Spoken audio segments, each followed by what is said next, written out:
입니다. 첫 번째 종목은 상승머니님께서 올려주신 종목입니다. 금호석유. 네, 금호석유. 최근에 좀 핫했죠. 오늘 샀습니다. 14만 2천 원에 10%. 앞으로 전망과 매도가 진단 부탁드립니다. 자, 금호석유 지금 14만 500원입니다. 1.4% 하락하고 어제 3% 밀렸고 이틀 연속의 하락세는 나오고 있는데요. 이제 그 전에 한 8.8%가 갔었죠.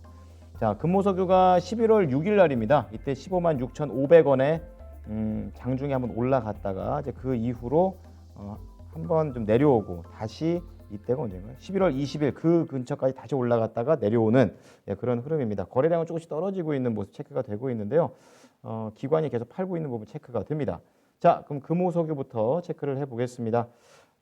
전망하고 매도가 궁금해하십니다. 어떻게 보십니까?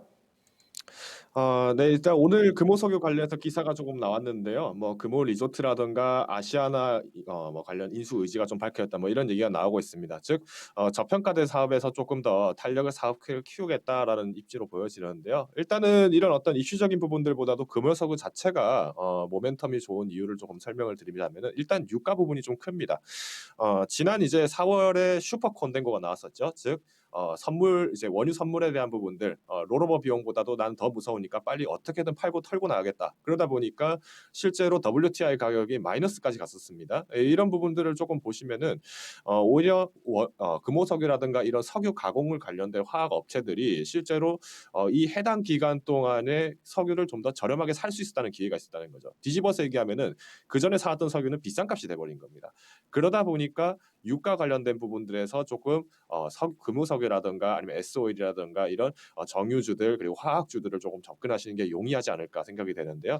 우선은 제가 지금 금호석유 월봉 차트를 지금 띄워놨습니다. 보시면 아시겠지만은 제가 지금 월봉 차트를 지금 120개봉을 지금 띄워놓을 텐데, 자 보시면 실제로 이제 한 2011년도부터 해서 지금 쭉쭉쭉 떨어졌습니다. 아무래도 이제 셰일가스라든가 이런 부분에서의 유가 안정화 부분들도 많이 나타났었고, 여기 더불어서 이제 석유 제품에 대한 마진율도 사실은 극복하기가 쉽지 않았었겠죠. 여기에 이제 신재생 에너지라는 흐름들 자체가 사실은 이번 바이든 정권 때문에만 올라가는 것이 아니라 이미 신재생 에너지에 대한 부분들은 15년도 이전부터도 언급이 된 바가 있습니다. 그렇기 때문에 이때부터 다시 한번 재평가가 되기 시작한 거고요. 결국은 이제 석유 제품과 관련된 금호 석유도 마찬가지입니다. 차트 보시면 아시겠지만은 지난 3월에 저점을 찍은 것은 확실합니다. 근데 지금 월봉 기준으로 봤을 때 이번 달 내내 올라가고 있어요. 한 번도 멈추지를 않는다는 거죠. 그렇기 때문에 오히려 이런 상황에서는 조금 달라질 수 있지 않을까. 특히 올라간 원인들이 유가와 조금 해석이 된다라고 좀 봤을 때는 당분간은 금호 석유에 대한 움직임들이 조금 충분히 나타날 수 있다는 점 알려드리고 싶고요. 우선은 매수 가격이 14만 2천 원이십니다. 그러니까 거의 이번 달 중에 지금 진입을 급하게 하신 거 아닌가라는 생각이 드는데요. 일단은 지금 유가 가격이 계속 지속적으로 회복이 되고 있습니다. 제가 잠깐 WTI 지수를 좀 보여드리면은 지난 3월에는 말씀드렸던 것처럼 4월 말에 4월 20일 날 이때 슈퍼 콘덴고 떨어지면서 마이너스까지 갔다가 지금 거진 42달러, 43달러에서 왔다 갔다 했다는 거죠. 근데 지금 어느새 벌써 WTI 지수가 지금 48포인트까지 올라가 있어요. 이게 무슨 말이냐?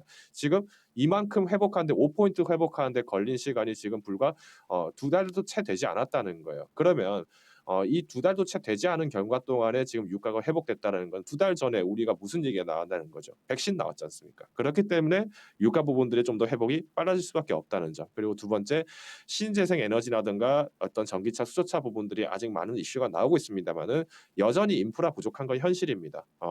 국내에서도 수소 탱크 관련된 부분들 아직까지 일진다야만 만들겠다 이런 얘기하고 있고, 뭐 수소 충전소 관련해서 뭐 이엔코리아, JNK 히터 이런 회사들 여전히 수소 충전소 하나 지을 때마다 주가 급등해요. 그러니까 이런 걸 보면은 아직까지 에너지 혁신에 대한 것은 필연적이지만 기존의 석유 업체들 같은 경우에 이번 내년 한 해까지는 경기 회복에 대한 시그널로 보시고 진입하셨을 때 오히려 수익이 좀 더 가능성이 있다라는 부분을 좀 말씀드리고 싶어요. 그래서 우선은 이제 14만 2천 원 진입을 하셨기 때문에 현재 시점에서는 보류입니다.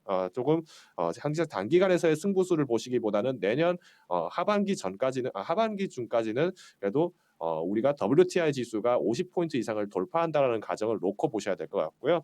이렇게 보셨을 때 금호석유에 대한 주가를 조금 말씀드리면은 음, 금호석유에 관한 주가를 좀 말씀드리면은 일단은 16만 원 선에서는 한 번 더 터치다운을 할 수 있지 않을까. 다만 조금 선절 가격을 좀 고민을 하시는 분들을 위해서라면은 13만 원 선에서는 조금 선절을 하시자라고 제안을 드리도록 하겠습니다. 이상입니다.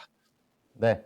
자, 금호 석유입니다. 좀 길게 가져가셔야겠네요. 그렇지만 손절 가격 13만 원 그리고 목표 가격 16만 원인가요? 이렇게 좀 제시를 좀 해주셨습니다.